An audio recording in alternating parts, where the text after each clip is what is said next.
Hello viewers, তোমরা সবাই কেমন আছো? আশা করি তোমরা সবাই খুব ভালো আছো আর আমিও ভালো আছি। আর এখন বানাইছি দেখো আমি আলুর পরোটা। অনেকদিন ধরে আলুর পরোটা খাইতে ইচ্ছা করতেছে, তো আমি ঘরেই বানাইছি আলুর পরোটা। আর এদিকে সস দিয়ে খামু আলুর পরোটা। আর সসটা তোমরা দেখানোর কারণ হচ্ছে সসটা কিন্তু একদম হোমমেড, আমার মা বানাইছে ঘরে। তো অনেক স্বাদ হয়েছে, কিন্তু এটা অনেক টেস্টি হয়েছে।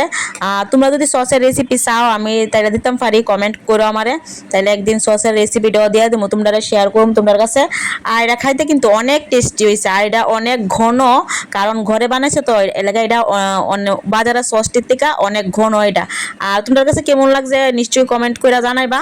তো চলো এখন দেখো আমার মা লইতাছে সস দিয়ে খাইতো, সস দিয়ে সেই লাগবো। এই দেখো কত ঘন, বাড়িতে বানানো তো এর লেগা। আর দোকানে হলে কি পাতলা থাকে। 1 বছর থাকবো। এটা 1 বছর থাকবো, তোমরা ফ্রিজে রেখেও খাইতে পারবা।